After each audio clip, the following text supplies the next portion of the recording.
الله أكبر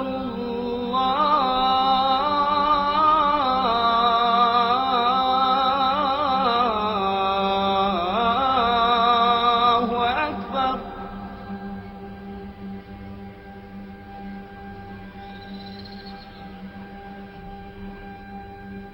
أشهد أن لا إله إلا الله.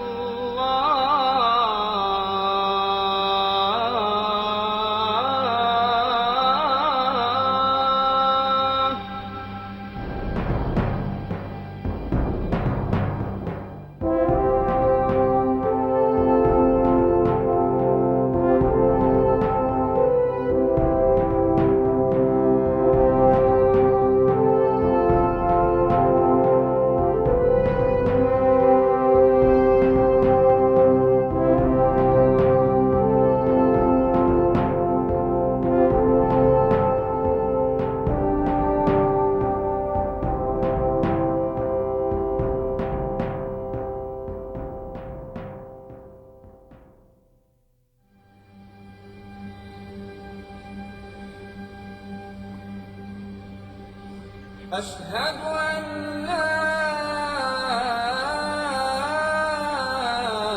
إله إلا الله. Afghanistan was the last hot war the USSR would fight, and one whose failure played a leading role in its loss of the Cold War and disintegration of the superpower. Afghanistan was going through a fair amount of turmoil, with Muhammad Daoud being ousted and killed with his family in the April Revolution of 1978, and then having the Parcham and Khalq factions take over, essentially a sort of a nationalist communist alliance. The Soviet Union decided to intervene militarily in Afghanistan in order to preserve the communist regime there. Based on information from the KGB, Soviet leaders felt that President Hafizullah Amin destabilized the situation in Afghanistan. Following Amin's initial coup against and the killing of President Taraki, the KGB station in Kabul warned Moscow that his leadership would lead to harsh repressions and, as a result, the activation and consolidation of the opposition. The Soviets were simply, again, worried about the instability in Afghanistan, about losing so much that they'd already put in there, and about Americans or Chinese or Iranians or Pakistanis gaining a foothold or gaining greater influence. But at that point, they didn't see it as just a one-on incident. The Soviet invasion was a long-planned operation whose groundwork was prepared well in advance. What was surprising was not the intervention itself, but the speed of the military buildup within Afghanistan and the ruthless elimination of the Amin regime. This was a period of giving the communist government in Moscow the benefit of the doubt regarding foreign relationships. If you remember back to it, this was a period, of course, this is a time of sort of the late détente period. Things had gone downhill since Nixon and Brezhnev had signed accords in 1972. A number of conservatives in the U.S. were unhappy with détente and thought that we were giving too much away to the Soviets. We had been burned in Vietnam. With Jimmy Carter in the White House, America was once again in a period of isolationism. Carter came in as a president more determined to work with domestic issues. We had economic problems. You had the Iranian Revolution in 78 and 79, great loss of American influence in that state neighboring on Afghanistan. And the Soviets at this period look like they are an ascendant power while the U.S. is retrenching. So it was a very different world than today, with two superpowers squaring off with their full military might, standing toe-to-toe in Europe. The Soviet invasion of Afghanistan in 1979 was a major surprise to the Carter administration, whose attention was focused on the West and the Persian Gulf. It was unique in the sense that the Soviets had not moved into a country that was outside of the, say, the Warsaw Pact at that time. The Carter administration was still pursuing in '79 its attempts to cooperate with the Soviet Union. There was a SALT II accord signed, I believe, in the summer of 1979. There was the famous worldwide picture of Carter and Brezhnev exchanging a smooch, right? So when 6 months later, basically, the Soviets went into Afghanistan, it was in many ways seen as a big affront to the U.S., although it was becoming clear in the debate in the United States that the Senate was not going to ratify the SALT II Accord during the Carter administration first term, right? If it was reelected, maybe the circumstances would change, but there were all kinds of domestic circumstances working against that. Until the coup in Afghanistan, Western observers had assumed that the massive Soviet airlift operation was aimed at bolstering the faltering Amin regime against the tribesmen who had successfully been waging a guerrilla war since mid-1978. On December 27, 1979, under cover of the ongoing Soviet military buildup, heavily armed elements of a Soviet airborne brigade were airlifted into Kabul, Afghanistan, to violently overthrow the regime of Amin.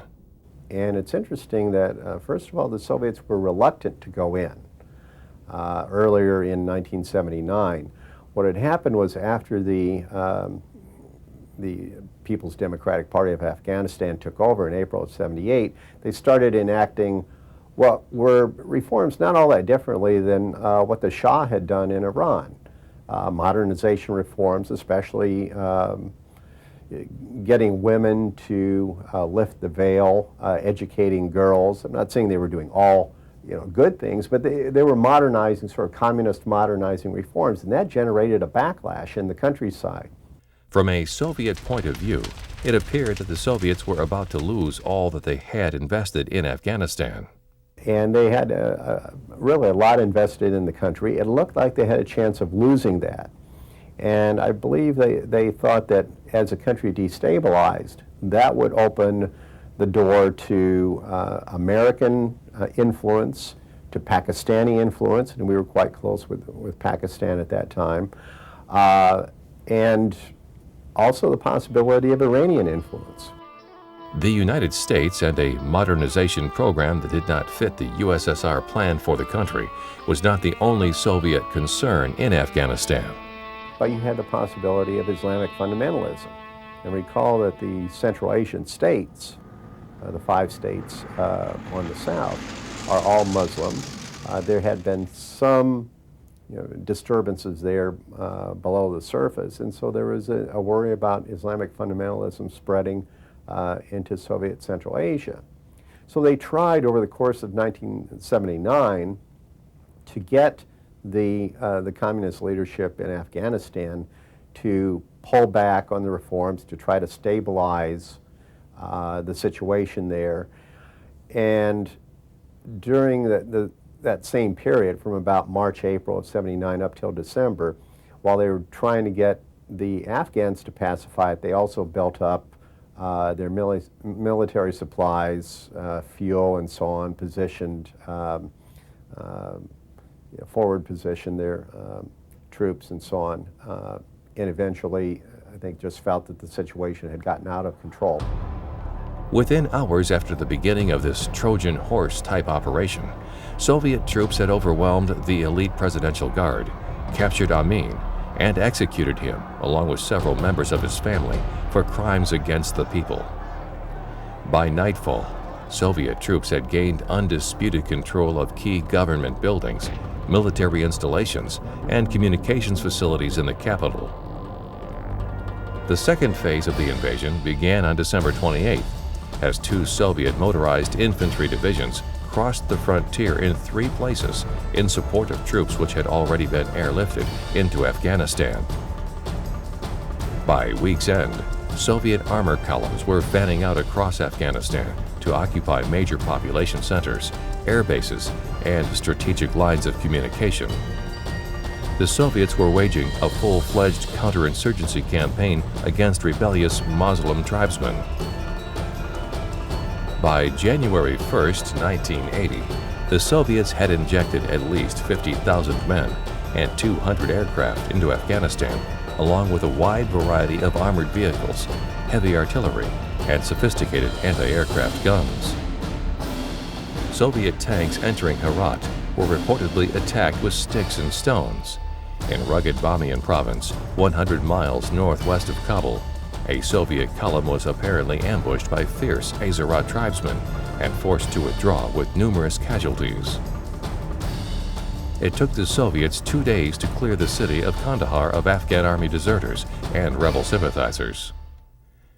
On December 28th, President Carter termed the Soviet intervention in Afghanistan a grave threat to peace and a blatant violation of international rules of behavior. President Carter made the famous statement that this really changed his impression of the Soviets. I forget the exact wording, but he was really shocked by it. That same day, he used the hotline to demand that the Kremlin withdraw its troops and warned that the future of Russo-American relations would depend on Moscow's response.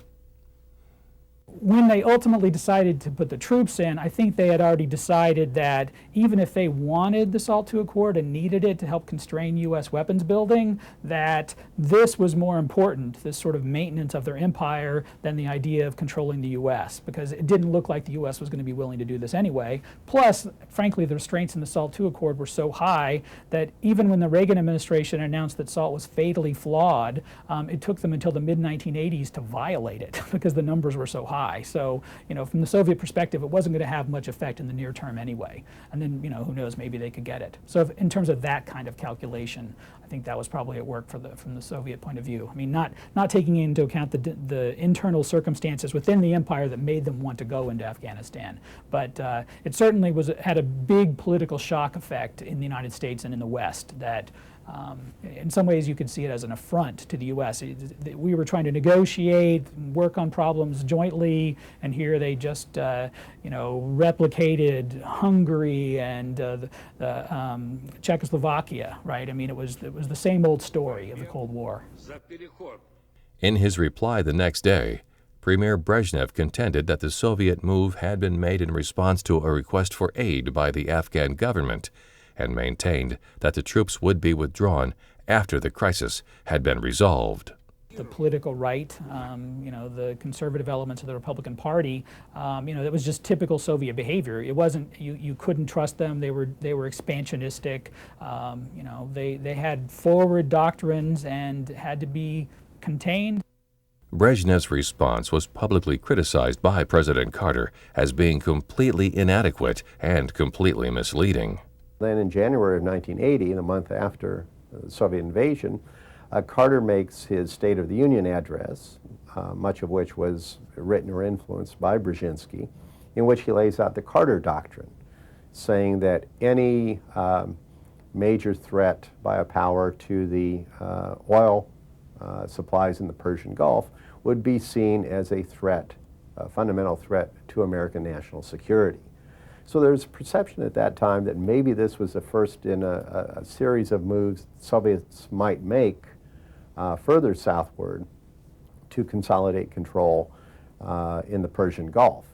Now, looking back on it, we know it was much more limited. Significantly, although the Carter administration had pledged to resume military aid to Pakistan, there had been no discussion of any form of aid for the Afghan resistance movements. It would seem that Afghanistan has already been written off, in spite of the fact that more than a few experts suspect that the Kremlin's reach may have in fact exceeded its grasp.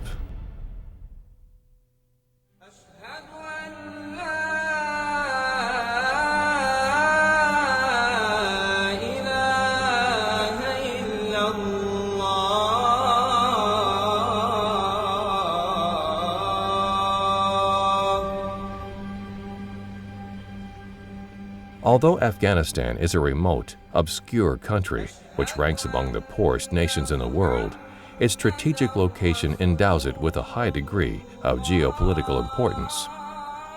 The Kremlin's incentives for expanding its influence to the south had been significantly enhanced by the growing importance of Middle Eastern, especially Persian Gulf oil, in the Western economic system.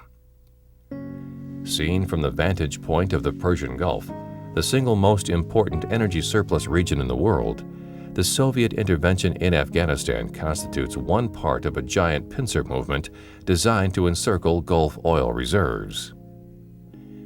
The Kremlin already has established a military presence in Ethiopia and South Yemen.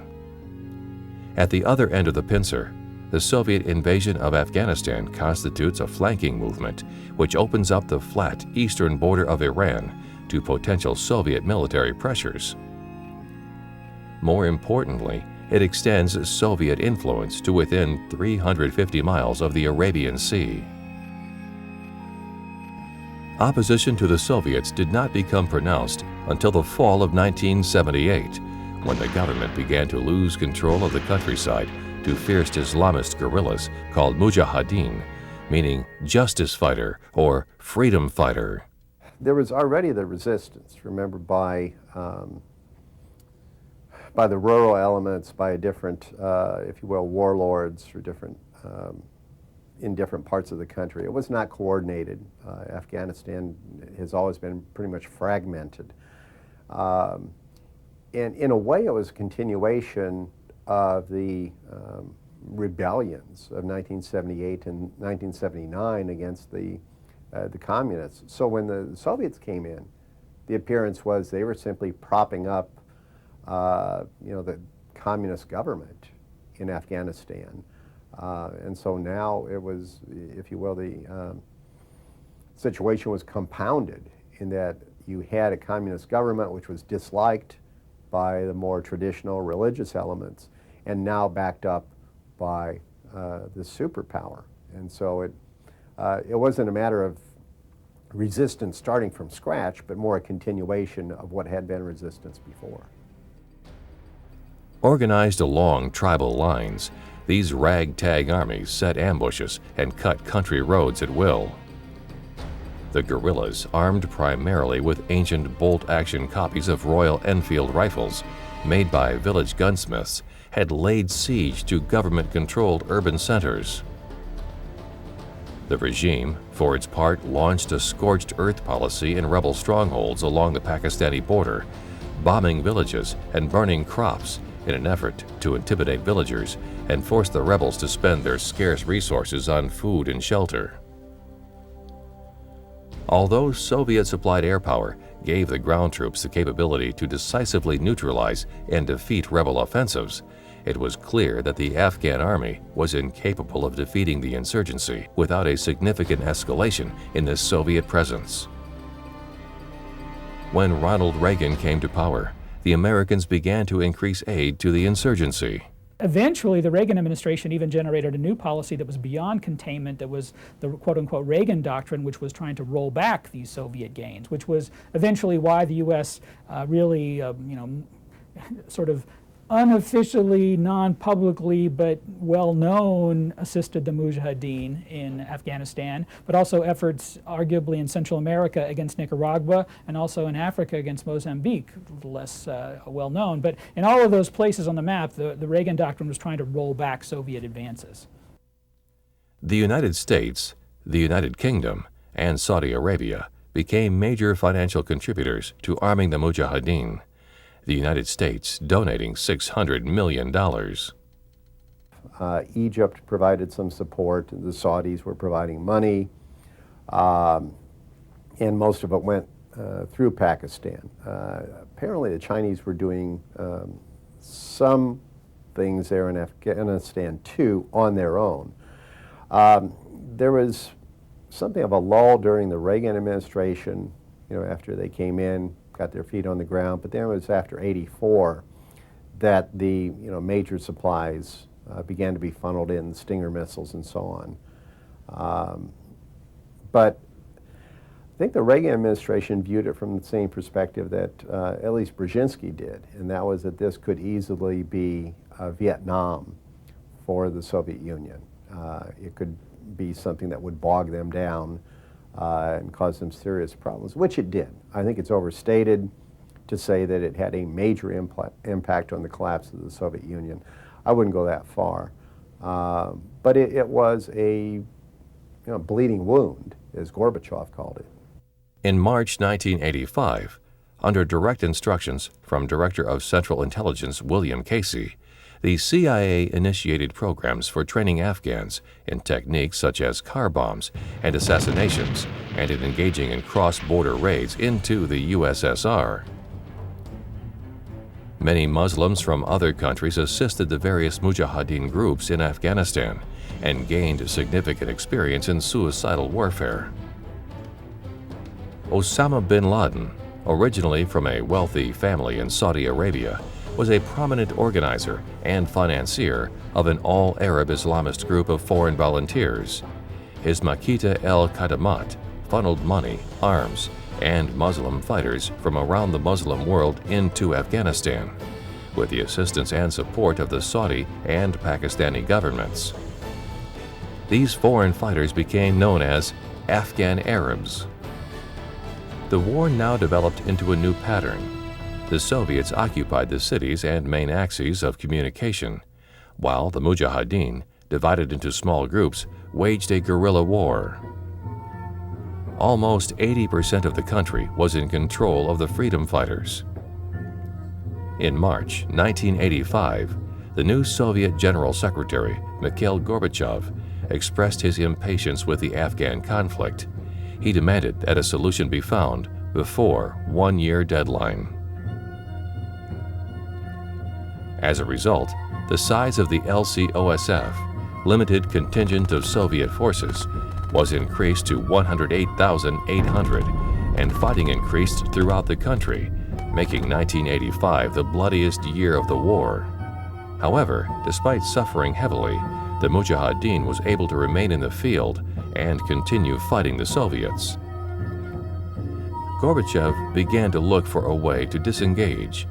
The first step of the exit strategy was to transfer the burden of fighting the Mujahideen to the Afghan armed forces, with the aim of preparing them to operate without Soviet help. During this phase, the Soviet contingent was restricted to supporting the DRA forces by providing artillery, air support, and technical assistance, though some large-scale operations were still carried out by Soviet troops. Under Soviet guidance, the DRA armed forces were built up to minimize the risk of a coup d'etat. They were divided into different branches, each modeled on its own Soviet counterpart. Finally, Soviet troops prepared and executed their withdrawal from Afghanistan. They hardly engaged in offensive operations at all, and were content to defend against Mujahideen raids. Almost 10 years after their surprise assault, the first half of the Soviet contingent was withdrawn between May 15 and August 16. The second from November 15 to February 15, 1989. Now fighting alone, the DRA forces were obliged to abandon some provincial capitals. Once the Soviets withdrew, U.S. interest in Afghanistan ceased. The U.S. decided to hand over the interests of the country to U.S. allies, Saudi Arabia and Pakistan. Pakistan quickly took advantage of this opportunity and forged relations with warlords and later the Taliban to secure trade interests and routes. In April 1992, the communist government of Afghanistan fell to the Mujahideen, who replaced it with a new governing council for the country. This council was soon challenged by a hitherto unknown force called the Taliban, a Sunni Islamist political movement. The Taliban is primarily made up of members belonging to ethnic Pashtun tribes, along with volunteers from nearby Islamic countries. By September 1996, they had captured Afghanistan's capital, Kabul. Terror now had a home.